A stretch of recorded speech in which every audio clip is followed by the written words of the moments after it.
സഹോദരീ സഹോദരന്മാരെ, തദ്ദേശ സ്വയംഭരണ സ്ഥാപനങ്ങളിലേക്കുള്ള തിരഞ്ഞെടുപ്പ് അതീവ പ്രാധാന്യത്തോടെയാണ് കേരളം കാണുന്നത്. നമ്മുടെ തദ്ദേശ സ്വയംഭരണ സ്ഥാപനങ്ങൾ ഇന്ത്യയിലെ മറ്റ് സംസ്ഥാനങ്ങൾക്കെല്ലാം മാതൃകയായാണ് നിലകൊള്ളുന്നത്. ഇതിന് ഏറ്റവും പ്രധാന കാരണം അധികാര വികേന്ദ്രീകരണം ശരിയായ തോതിൽ നടപ്പാക്കിയ സംസ്ഥാനമാണ് നമ്മുടേത്. ഇവിടെ നാം പരിശോധിക്കേണ്ട ഒരു കാര്യം, എന്തുകൊണ്ടാണ് അധികാര വികേന്ദ്രീകരണം കൃത്യമായ രീതിയിൽ നമ്മുടെ സംസ്ഥാനത്ത് നടപ്പാക്കാനായത് എന്നതാണ്. ഇടതുപക്ഷ ജനാധിപത്യ മുന്നണിയാണ് അതിന് ഇടയാക്കിയത് എന്ന് നിസ്സംശയം ജനങ്ങൾ ഏകസ്വരത്തിൽ പറയും. നമ്മുടെ സംസ്ഥാനത്തെ തദ്ദേശ സ്വയംഭരണ സ്ഥാപനങ്ങൾക്ക് രണ്ട് പ്രത്യേകതകളാണുള്ളത്. ഒന്ന്, അധികാരം. ഒരു പ്രാദേശിക സർക്കാരിന് വേണ്ട തരത്തിലുള്ള അധികാരങ്ങൾ തദ്ദേശ സ്വയംഭരണ സ്ഥാപനങ്ങൾക്ക് നൽകിയിരിക്കുന്നു. അതോടൊപ്പം പ്രവർത്തിക്കാൻ ആവശ്യമായ ധനവും തദ്ദേശ സ്വയംഭരണ സ്ഥാപനങ്ങൾക്ക് നൽകുന്നു. ഇതും LDFൻ്റെ പ്രത്യേകതയായിട്ട് തന്നെയാണ് കാണാൻ കഴിയുക. ഇടതുപക്ഷ ജനാധിപത്യ മുന്നണിയുടെ ഗവൺമെൻറ് സംസ്ഥാനത്ത് അധികാരത്തിലുള്ള എല്ലാ ഘട്ടത്തിലും തദ്ദേശ സ്വയംഭരണ സ്ഥാപനങ്ങൾക്ക് അധികാരവും സമ്പത്തും ശരിയായ രീതിയിൽ പകർന്നു നൽകാൻ LDF തയ്യാറായിട്ടുണ്ട്. ഇത്തവണത്തെ ഉദാഹരണമെടുത്താൽ, നമ്മുടെ സംസ്ഥാനത്ത് LDF സർക്കാർ അധികാരത്തിൽ വന്നതിന് ശേഷം 2016 ശേഷമുള്ള അവസ്ഥയെടുത്താൽ 53,000 കോടി രൂപയാണ് തദ്ദേശ സ്വയംഭരണ സ്ഥാപനങ്ങൾക്ക് നൽകിയിട്ടുള്ളത്. ഇതൊരു സർവകാല റെക്കോർഡാണ്. ഇത്തരമൊരു കാര്യം UDFന് ചിന്തിക്കാൻ പോലും കഴിയുന്നതല്ല. നമ്മുടെ സംസ്ഥാനത്ത് എല്ലാ തദ്ദേശ സ്വയംഭരണ സ്ഥാപനങ്ങളിലും പ്രാദേശിക റോഡുകൾ വലിയ തോതിൽ വികസിപ്പിക്കുന്ന നടപടികളാണ് ഇപ്പോൾ സ്വീകരിച്ചു വരുന്നത്. അതിൻ്റെ ഭാഗമായി 961 കോടി രൂപയുടെ പദ്ധതികൾക്കാണ് രൂപം കൊടുത്തിരിക്കുന്നത്. 743 കോടി രൂപയുടെ പദ്ധതികൾക്ക് ഭരണാനുമതിയായി കഴിഞ്ഞിരിക്കുന്നു. അപ്പോൾ ഏകദേശം 1000 കോടിയോളം രൂപ കേരളത്തിലെ തദ്ദേശ സ്വയംഭരണ സ്ഥാപനങ്ങളിൽ റോഡ് വികസനത്തിനു വേണ്ടി ചെലവഴിക്കാൻ പോകുന്നുവെന്നർത്ഥം. നാം ഒരു നവകേരളം സൃഷ്ടിക്കാൻ വേണ്ടിയാണ് ശ്രമിച്ചുകൊണ്ടിരിക്കുന്നത്. ഈ നവകേരളത്തിൻ്റെ നിർമ്മാണത്തിന് തദ്ദേശ സ്വയംഭരണ സ്ഥാപനങ്ങൾക്ക് ഏറ്റവും പ്രധാന പങ്ക് വഹിക്കാനാകും. അതുകൊണ്ട് തന്നെ 13ാം പദ്ധതി നാം ആരംഭിക്കുന്നത് ജനകീയാസൂത്രണം കൃത്യമായ രീതിയിൽ നടപ്പാക്കുന്നതിലൂടെയാണ്. ജനകീയാസൂത്രണം എന്ന ലക്ഷ്യത്തോടെയാണ് 13ാം പദ്ധതിക്ക് നാം രൂപം നൽകിയിരിക്കുന്നത്. ജനകീയാസൂത്രണത്തിൻ്റെ മികവ് കേരളത്തിലെ ജനങ്ങൾക്ക് പ്രത്യേകമായി വിവരിച്ച് നൽകേണ്ടതായിട്ടില്ല. നാം നല്ല രീതിയിൽ നടപ്പാക്കിയതും രാജ്യമാകെ വലിയ തോതിൽ അംഗീകരിച്ചതുമായ ഒന്നായിരുന്നു ജനകീയാസൂത്രണം. നിർഭാഗ്യവശാൽ അത്തരമൊന്നുപോലും എങ്ങനെ തകർക്കാനാകുമെന്നാണ് UDF അധികാരത്തിൽ വന്ന ഘട്ടങ്ങളിൽ നോക്കിയത് എന്നത് നമുക്ക് മറക്കാൻ കഴിയുന്ന കാര്യമല്ല. ഇവിടെ തദ്ദേശ സ്വയംഭരണ സ്ഥാപനങ്ങളുടെ രീതികളിലും ശൈലിയിലും തന്നെ വലിയ മാറ്റം ഉണ്ടായി എന്നത് നാം പ്രത്യേകം ശ്രദ്ധിക്കേണ്ടതായിട്ടുണ്ട്.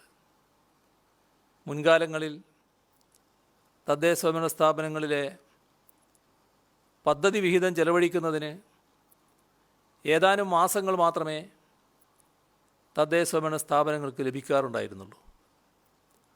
എന്നാൽ ആ ഒരു രീതിക്ക് തന്നെ മാറ്റം വന്നു.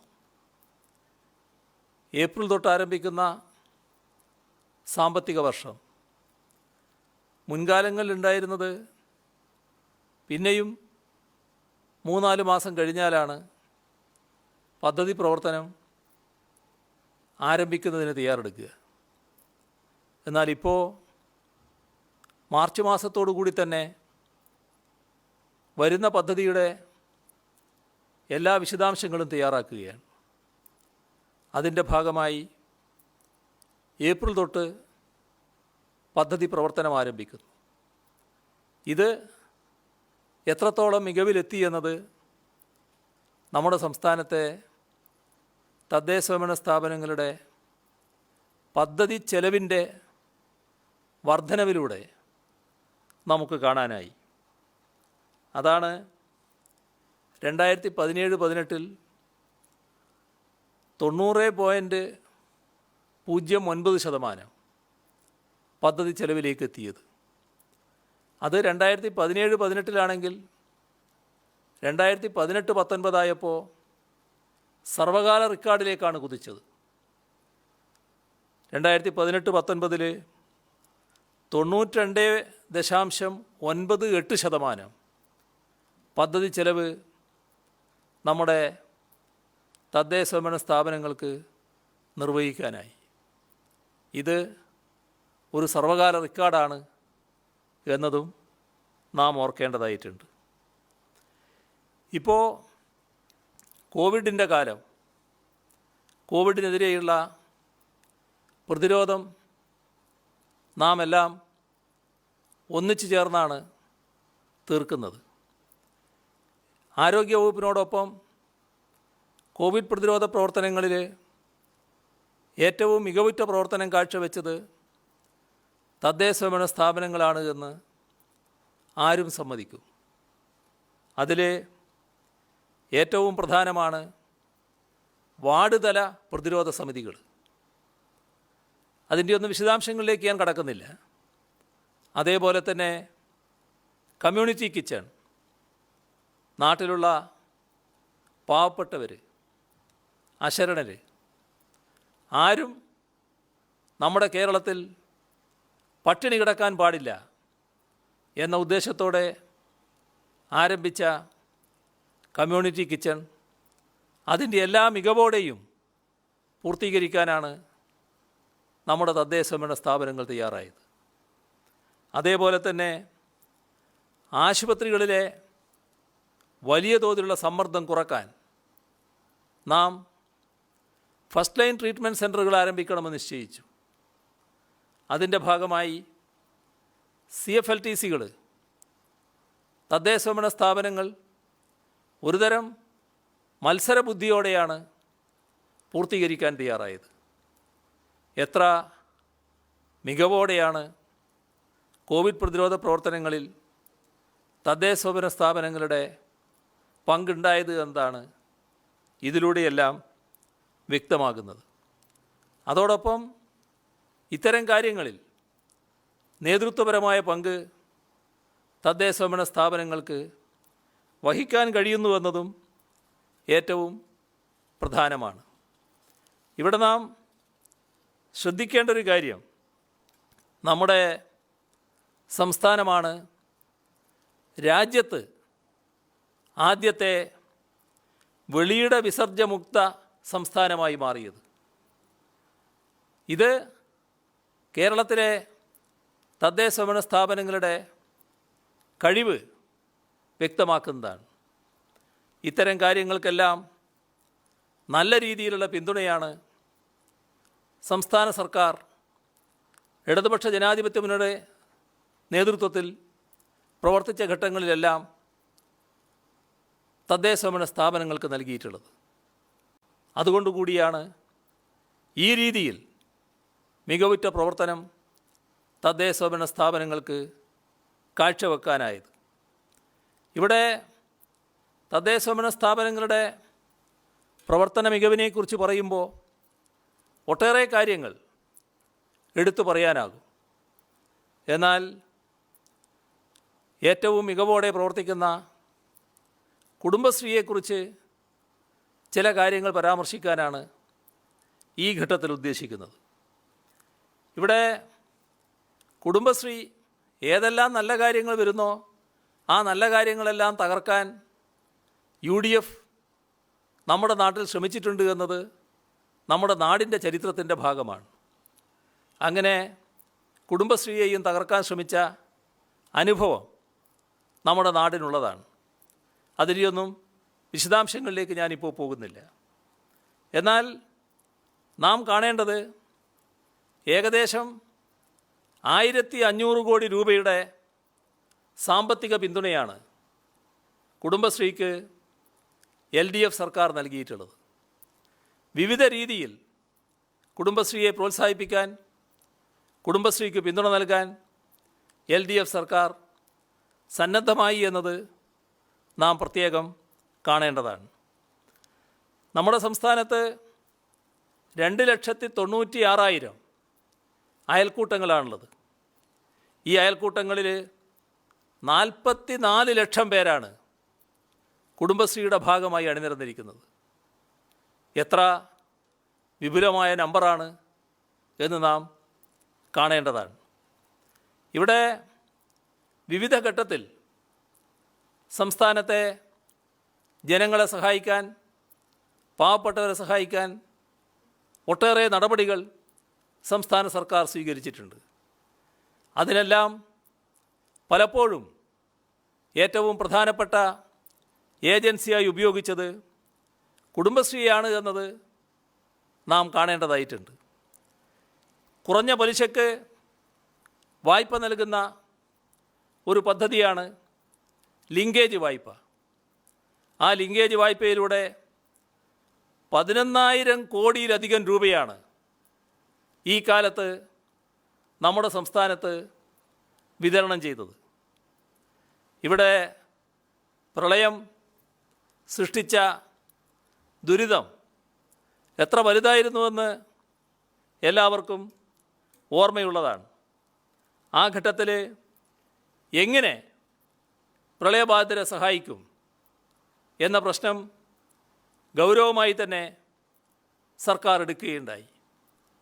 വിവിധ നടപടികൾ സർക്കാർ സ്വീകരിച്ചപ്പോൾ ഒരു കാര്യം, ഒരു പദ്ധതി റിസർജൻ്റ് കേരള ലോണായിരുന്നു. പ്രളയബാധിതർക്ക് ആശ്വാസം നൽകുന്നതിന് പലിശരഹിത വായ്പ നൽകുക. അതിനും കണ്ടെത്തിയത് കുടുംബശ്രീയെ തന്നെയാണ്. കുടുംബശ്രീ മുഖേന അയൽക്കൂട്ടത്തിലെ അംഗങ്ങൾക്ക് വായ്പ നൽകുക. അങ്ങനെ വായ്പ നൽകുമ്പോൾ 9% പലിശ വരും. ആ പലിശ മുഴുവൻ സർക്കാർ വഹിക്കുന്നു. അപ്പോൾ പലിശരഹിത വായ്പ നൽകുന്ന പദ്ധതിയായിട്ടാണത് മാറിയത്. പലിശ സർക്കാർ നൽകുന്നു. എത്ര തുകയാണ് വിതരണം ചെയ്തത്? 1,600 കോടി രൂപ അയൽക്കൂട്ടാംഗങ്ങൾക്ക് നമ്മുടെ സംസ്ഥാനത്ത് വിതരണം ചെയ്യാനായി. ഇതിൽ നാം കാണേണ്ടത് 400 കോടി രൂപയുടെ പലിശ ഇളവാണ് ഇതിൻ്റെ ഭാഗമായി അനുഭവിക്കാനായത്. അപ്പോൾ പാവപ്പെട്ടവരെ, നമ്മുടെ നാട്ടിലെ സാധാരണക്കാരെ സംരക്ഷിക്കാൻ സർക്കാർ നടപ്പാക്കിയൊരു പദ്ധതി, അത് കുടുംബശ്രീയിലൂടെ കൃത്യമായ രീതിയിൽ നടപ്പാക്കാനായി. ഇതോടൊപ്പം തന്നെ കോവിഡിൻ്റെ ആഘാതം വലിയ തോതിലാണ് എല്ലാ ജനവിഭാഗങ്ങളെയും ബാധിച്ചത്. ഈ കോവിഡ് ആഘാതം ലഘൂകരിക്കുന്നതിന് അതിനുമൊരു പലിശരഹിത വായ്പാ പദ്ധതി സർക്കാർ ആവിഷ്കരിച്ചു. അങ്ങനെയാണ് 2000 കോടിയോളം രൂപ ഇത്തരമൊരു പലിശരഹിത വായ്പാ പദ്ധതിയിലൂടെ വിതരണം ചെയ്യാനാകണം എന്ന് കണ്ടത്. ഇതിൽ 1850 കോടി വിതരണം ചെയ്ത് കഴിഞ്ഞിട്ടുണ്ട്. അതിനും നേതൃത്വം കൊടുത്തത് കുടുംബശ്രീ തന്നെയാണ്. ഇവിടെ വിശപ്പ് രഹിത കേരളം എന്നൊരു പദ്ധതിയുടെ ഭാഗമായി നമ്മുടെ എല്ലാ പ്രദേശത്തും ഹോട്ടലുകൾ ആരംഭിക്കാൻ, ജനകീയ ഹോട്ടൽ ആരംഭിക്കാൻ തീരുമാനിച്ചു. ആ ജനകീയ ഹോട്ടലുകളുടെ പ്രവർത്തന ചുമതല കുടുംബശ്രീയെയാണ് ഏൽപ്പിച്ചത്. 772 ജനകീയ ഹോട്ടലുകൾ ഇപ്പോൾ പ്രവർത്തിക്കുന്നുണ്ട്. ഇവിടെ 20 രൂപക്ക് ഊണ് നൽകുന്നു. ഏറ്റവും വലിയ പ്രത്യേകത 10% ഊണ് സൗജന്യമായി നൽകണം എന്നാണ് കണ്ടത്. ഇതാണ് നമ്മുടെ സംസ്ഥാനത്തിൻ്റെ മികവ്. നമ്മുടെ തദ്ദേശഭരണ സ്ഥാപനങ്ങളുടെ മികവ് തന്നെയാണ് കുടുംബശ്രീയിലൂടെയും പ്രതിഫലിച്ചത് എന്നത് നാം കാണേണ്ടതായിട്ടുണ്ട്. ഇവിടെയെല്ലാം നിലനിൽക്കുന്ന വസ്തുത എന്താണ്? ഈ പ്രവർത്തനങ്ങളിലെല്ലാം ജനങ്ങളെയാണ് കാണുന്നത്. ജനങ്ങളെ ഒന്നിച്ചു നിർത്താനാണ് ശ്രമിക്കുന്നത്. ജനങ്ങളുടെ ഐക്യം, ഒരുമ വളർത്തിയെടുക്കാനാണ് ശ്രമിച്ചിട്ടുള്ളത്. സർക്കാരിൻ്റെ വിവിധ പദ്ധതികൾക്ക് ശരിയായ രീതിയിൽ രൂപം നൽകാനാണ് നമ്മുടെ തദ്ദേശഭരണ സ്ഥാപനങ്ങൾ പ്രവർത്തിച്ചത് എന്നതാണ് നമ്മുടെ അനുഭവത്തിലുള്ളത്. എന്നാൽ ഇന്നത്തെ ദേശീയ രാഷ്ട്രീയത്തെക്കുറിച്ച് നാം ചിന്തിച്ചു പോയാൽ ഇതിൽ നിന്ന് തീർത്തും വ്യത്യസ്തമായൊരു സാഹചര്യമാണ് നിലനിൽക്കുന്നതെന്ന് കാണാൻ നമുക്ക് കഴിയും. ഇവിടെ ഒരുമയുടെ, ഐക്യത്തിൻ്റെ, യോജിപ്പിൻ്റെ അന്തരീക്ഷം, ജനങ്ങളെയാകെ ഒന്നിച്ചു നിർത്താനുള്ള പ്രവർത്തനങ്ങൾ, അത് വലിയ തോതിൽ നടപ്പാക്കപ്പെടുമ്പോൾ നമ്മുടെ രാജ്യത്ത് ജനങ്ങളെ എങ്ങനെയൊക്കെ ഭിന്നിപ്പിക്കാനാവും എന്നാണ് നല്ല തോതിൽ പരിശ്രമിച്ചു കൊണ്ടിരിക്കുന്നത്. നിർഭാഗ്യവശാൽ നമ്മുടെ രാജ്യത്തിന് നേതൃത്വം കൊടുക്കുന്നവർ തന്നെ, കേന്ദ്ര ഗവൺമെൻറ് തന്നെ ആഭിമുഖ്യത്തിൽ അത്തരത്തിലുള്ള ചില ശ്രമങ്ങളും നടക്കുന്നുവെന്നത് നമ്മെ എല്ലാവരെയും ഉത്കണ്ഠപ്പെടുത്തുന്ന കാര്യമാണ്. വർഗീയത അതിൻ്റെ എല്ലാ രൗദ്രഭാവത്തിലും അഴിഞ്ഞാടാൻ ശ്രമിച്ചുകൊണ്ടിരിക്കുന്നു. ജനങ്ങളെ കമ്പാർട്ട്മെൻറ്റുകളാക്കി തിരിച്ച് ജനങ്ങളുടെ ഐക്യം ഇല്ലാതാക്കാനും ചില വിഭാഗങ്ങളെ അസ്പൃശ്യരായി കണക്കാക്കി അവർക്കെതിരെയുള്ള ബോധപൂർവമായ നടപടികൾ സ്വീകരിക്കാനും പല ഘട്ടങ്ങളിൽ നമ്മുടെ രാജ്യത്ത് ശ്രമങ്ങൾ നടക്കുന്നു. ഇതിൻ്റെ ഭാഗമായാണ് പൗരത്വ ഭേദഗതി നിയമം പോലും വന്നത്. ജനങ്ങളെ എത്രമാത്രം പ്രതികൂലമായി ബാധിക്കുന്ന ഒന്നാണ് പൗരത്വ ഭേദഗതി നിയമം എന്നത് ഈ ഘട്ടത്തിൽ പ്രത്യേകിച്ച് വിശദീകരിക്കേണ്ടതില്ല.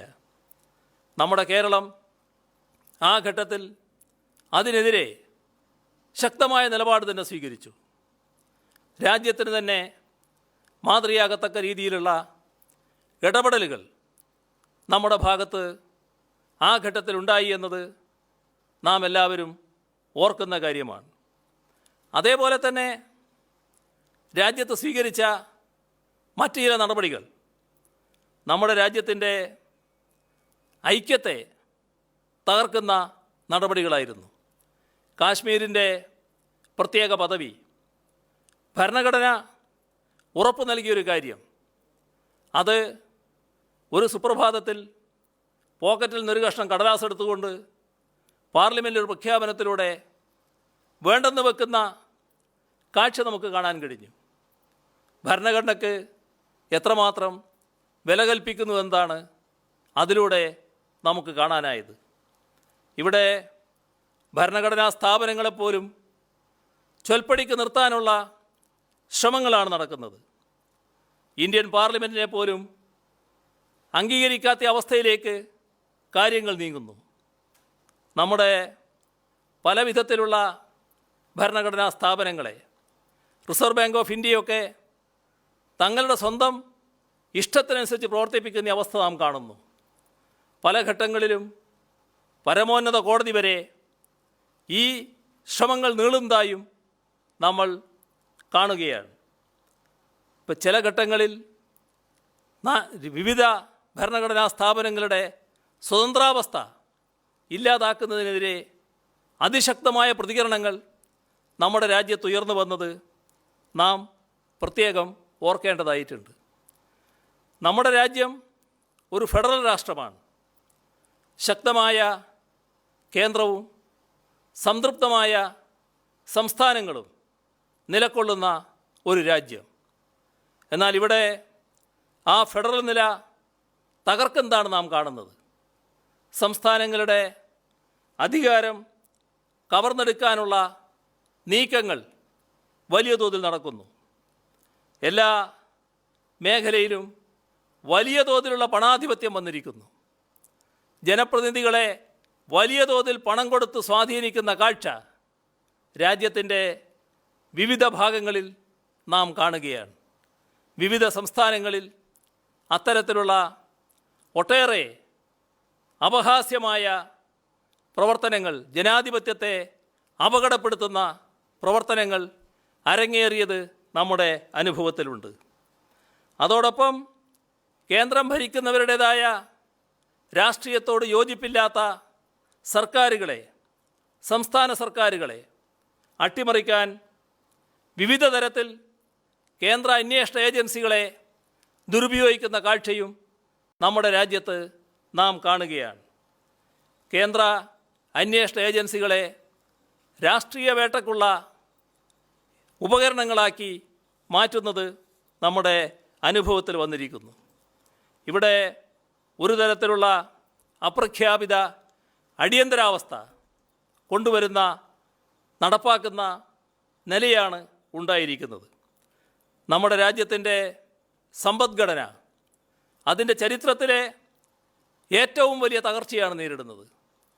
ഉയർന്ന സാമ്പത്തിക വിദഗ്ധർ, റിസർവ് ബാങ്കിൻ്റെ മുൻ മേധാവികളടക്കം പരസ്യമായി സമ്മതിക്കുന്ന ഒരു യാഥാർത്ഥ്യം, റിസർവ് ബാങ്കിന് പോലും തുറന്നു പറയേണ്ടി വന്ന ഒരു യാഥാർത്ഥ്യം, അതാണ് നാം നേരിടുന്ന ഏറ്റവും വലിയ സാമ്പത്തിക തകർച്ച. ഇവിടെ റിസർവ് ബാങ്ക് പറഞ്ഞു, രാജ്യം മാന്ദ്യത്തിലേക്ക് കൂപ്പുകുത്തിയിരിക്കുകയാണ് എന്ന്. റിസർവ് ബാങ്ക് പോലൊരു സ്ഥാപനത്തിന് പരസ്യമായി സമ്മതിക്കേണ്ടി വരികയാണ് രാജ്യം മാന്ദ്യത്തിലേക്ക് കൂപ്പുകുത്തിയിരിക്കുന്നു എന്നത്. തൊഴിലില്ലായ്മ നമ്മുടെ ചരിത്രത്തിലെ ഏറ്റവും രൂക്ഷമായ തോതിലാണ് ഇന്ന് രാജ്യത്ത് അനുഭവപ്പെടുന്നത്. ഇവിടെ നടപ്പാക്കിയ തുഗ്ലക് പരിഷ്കാരം, നോട്ട് നിരോധനം നമ്മുടെ സമ്പദ്ഘടനയുടെ നാഡീവ്യൂഹം തകർത്ത ഒന്നായിരുന്നു. ലാഭകരമായ പൊതുമേഖലാ സ്ഥാപനങ്ങളെ കോർപ്പറേറ്റുകളെ ഏൽപ്പിച്ചു കൊടുക്കുന്ന നടപടി, ഇപ്പോൾ ബാങ്കുകൾ കോർപ്പറേറ്റുകൾക്ക് ഏൽപ്പിച്ചു കൊടുക്കാനാണ് നടപടികൾ സ്വീകരിച്ചിരിക്കുന്നത്. കോർപ്പറേറ്റുകൾക്ക് ബാങ്കുകൾ ഏൽപ്പിച്ചു കൊടുക്കുന്നത് സാമ്പത്തിക മേഖലയിൽ ഉണ്ടാകാനിടയുള്ള ആപത്ത്, ബാങ്കിങ് മേഖലയിൽ ഉണ്ടാക്കാനിടയുള്ള ആപത്ത് ശരിയായ രീതിയിൽ ചൂണ്ടിക്കാണിച്ചുകൊണ്ട് മുൻ റിസർവ് ബാങ്ക് ഗവർണറും മുൻ ഡെപ്യൂട്ടി ഗവർണറും പരസ്യമായി രംഗത്ത് വന്നിരിക്കുന്നു. ഇതെല്ലാം ആർക്കു വേണ്ടി? എല്ലാം കോർപ്പറേറ്റുകൾക്ക് വേണ്ടി. ജനങ്ങളെ തകർത്തുകൊണ്ട് കോർപ്പറേറ്റുകളെ തടിപ്പിക്കുന്ന നിലപാടാണ് സ്വീകരിക്കുന്നത്. ജനങ്ങളുടെ ജീവനോപാധികൾ നഷ്ടപ്പെടുത്തുന്ന നിലയുണ്ടായിരിക്കുന്നു. അപ്പോൾ കോർപ്പറേറ്റുകളെ കൂടുതൽ സമ്പന്നരാക്കുക, അതിസമ്പന്നരായ കോർപ്പറേറ്റുകളെ സൃഷ്ടിക്കുക, ഇതാണ് നമ്മുടെ രാജ്യത്ത് നടന്നുകൊണ്ടിരിക്കുന്നത്. ഇതിനെതിരെയുള്ള ശക്തമായ പ്രതികരണം നമ്മുടെ രാജ്യത്ത് ഉയർന്നു വരുന്നുവെന്ന് നാം കാണണം. കടുത്ത വർഗീയവൽക്കരണം കലാലയങ്ങളെപ്പോലും കലാപത്തിൻ്റെ അഗ്നിനാളങ്ങളാക്കി മാറ്റുന്ന അവസ്ഥയിലേക്ക് കാര്യങ്ങൾ എത്തുന്നു. അതിനെല്ലാം പുറമെ രാജ്യത്തിൻ്റെ പരമാധികാരവും സ്വാതന്ത്ര്യവും അപകടപ്പെടുത്തുമാറ് നമ്മുടെ രാജ്യത്തെ അമേരിക്കയുടെ കാൽക്കീഴിൽ കൊണ്ടുപോയി വെക്കുന്നു, അമേരിക്കയുടെ പിണിയാളായി മാറ്റുന്നു. ഇവിടെ നേരത്തെ അമേരിക്കയുടെ ഭാഗമായി മാറാൻ എത്ര നികൃഷ്ടമായ രീതിയിലുള്ള ശ്രമങ്ങളാണ് നടന്നത് എന്നത് നാം ഓർക്കേണ്ടതായിട്ടുണ്ട്. ഇന്ന് BJP നേതൃത്വത്തിൽ നടത്തുന്ന ഈ കാര്യങ്ങളെല്ലാം നാം കാണേണ്ടത് നേരത്തെ കോൺഗ്രസിൻ്റെ നേതൃത്വമുള്ള ഗവൺമെൻറ് തുടങ്ങി വെച്ചതായിരുന്നു. കോൺഗ്രസിൻ്റെ നയങ്ങളായിരുന്നു ഇതെല്ലാം. കോൺഗ്രസിൻ്റെ നയങ്ങളാണ് ഇപ്പോൾ BJP ഏറ്റവും തീവ്രമായ രീതിയിൽ നടപ്പാക്കാൻ ശ്രമിക്കുന്നത്. ഇത്തരമൊരവസ്ഥ നമ്മുടെ രാജ്യത്ത് വന്നു ചേർന്നത് ഈ രണ്ട് വിഭാഗവും ഒരേ നയത്തിൻ്റെ ഭാഗമായി പ്രവർത്തിക്കുന്നതുകൊണ്ടാണ്.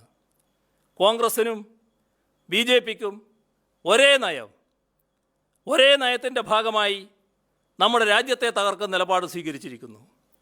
ഇവിടെയാണ് ബദൽ നയത്തോടുകൂടി നിൽക്കുന്ന നമ്മുടെ കേരളത്തെ നാം കാണേണ്ടത്.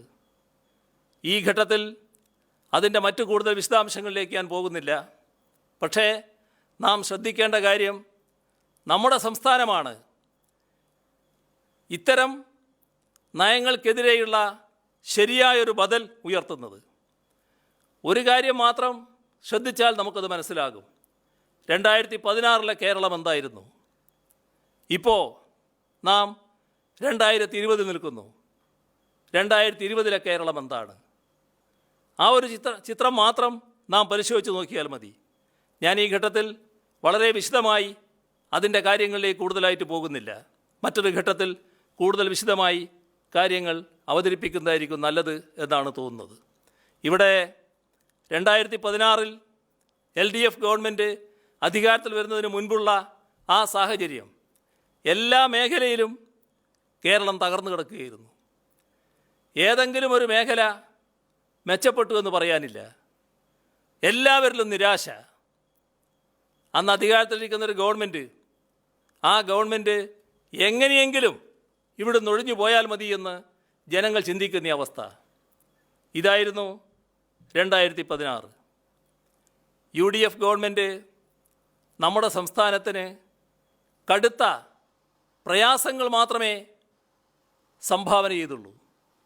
സംസ്ഥാനത്തിൻ്റെ അഭിവൃദ്ധിക്ക് വേണ്ടി യാതൊന്നും ചെയ്തില്ല എന്നുള്ളതാണ് വസ്തുത. അതിൻ്റെ ഭാഗമായി തകരാത്ത ഒരു മേഖലയുമില്ല. എല്ലാ മേഖലയും തകർന്നു. നാടിൻ്റെ വികസനം ഒരിഞ്ച് മുന്നോട്ട് പോയില്ല. എല്ലാവരും നിരാശരായി. നമ്മുടെ യുവജനങ്ങൾ, നമ്മുടെ വിദ്യാർത്ഥികൾ എല്ലാം അങ്ങേയറ്റം നിരാശരായി. ഇനി ഇതിൽ നിന്ന് രക്ഷയില്ല എന്ന് ചിന്തിക്കുന്ന അവസ്ഥയിലേക്ക് വരെയെത്തി. ഇത് നമ്മുടെ വിധിയായിപ്പോയി എന്ന് പറഞ്ഞുകൊണ്ട് വിധിയെ പഴിക്കുന്നവരുമുണ്ടായി. ഇത്തരമൊരു സാഹചര്യമായിരുന്നു കേരളത്തിലുണ്ടായിരുന്നത്. നിരാശയുടേതായ അന്തരീക്ഷം. ഇന്ന് വിശദാംശങ്ങളിലേക്ക് പോകാതെ തന്നെ പറയാൻ കഴിയും, കേരളത്തിൽ വന്ന മാറ്റം നിരാശയ്ക്ക് പകരം പ്രത്യാശയുണ്ടായി. നല്ല ആവേശത്തോടെ തന്നെ നമ്മുടെ യുവജനങ്ങളും വിദ്യാർത്ഥികളുമെല്ലാം ഇന്നത്തെ കേരളത്തെ നോക്കിക്കാണുന്നു. നമുക്ക് നല്ലൊരു ഭാവിയുണ്ട് എന്ന് ചിന്തിക്കുന്ന അവസ്ഥയിലേക്ക് വന്നിരിക്കുന്നു. അത്തരം കാര്യങ്ങൾ പിന്നീടും വിശദമാക്കാം എന്നുള്ളതുകൊണ്ട് ആ കാര്യങ്ങളുടെ വിശദാംശങ്ങളിലേക്ക് ഈ ഘട്ടത്തിൽ ഞാൻ കടക്കുന്നില്ല. ഈ ഒരു സാഹചര്യത്തിലാണ് നമ്മുടെ തദ്ദേശഭരണ സ്ഥാപനങ്ങളിലേക്കുള്ള തെരഞ്ഞെടുപ്പ് നടക്കുന്നത്. ആ തെരഞ്ഞെടുപ്പിൽ എല്ലാവരും ഒരു സംശയവുമില്ലാതെ ഇടതുപക്ഷ ജനാധിപത്യ മുന്നണിയെ സ്വീകരിക്കുമെന്ന കാര്യം ഉറപ്പാണ്. ഇടതുപക്ഷ ജനാധിപത്യ മുന്നണിക്ക് മാത്രമാണ് കേരളത്തെ ശരിയായ രീതിയിൽ നയിക്കാനാവുക. ഇടതുപക്ഷ ജനാധിപത്യ മുന്നണിക്ക് മാത്രമേ ഓരോ പ്രദേശത്തെയും തദ്ദേശഭരണ സ്ഥാപനങ്ങളെയും ശരിയായ രീതിയിൽ നയിക്കാനാവൂ. ആ ഒരു വിശ്വാസത്തോടെ നിങ്ങളുടെ അനുഭവത്തിൻ്റെ അടിസ്ഥാനത്തിൽ ഇടതുപക്ഷ ജനാധിപത്യ മുന്നണിയെ പിന്താങ്ങുക. ഇടതുപക്ഷ ജനാധിപത്യ മുന്നണി സ്ഥാനാർത്ഥികൾക്ക് നിങ്ങൾ ഓരോരുത്തരുടെയും വിലയേറിയ വോട്ടുകൾ രേഖപ്പെടുത്തുക എന്ന് മാത്രമാണ് ഈ ഘട്ടത്തിൽ അഭ്യർത്ഥിക്കുന്നത്. വീണ്ടും നമുക്ക് കാണാം. ഇപ്പോൾ മറ്റു കൂടുതൽ കാര്യങ്ങളിലേക്ക് ഞാൻ കടക്കുന്നില്ല. നിങ്ങൾക്കെല്ലാവർക്കും അഭിവാദ്യങ്ങൾ.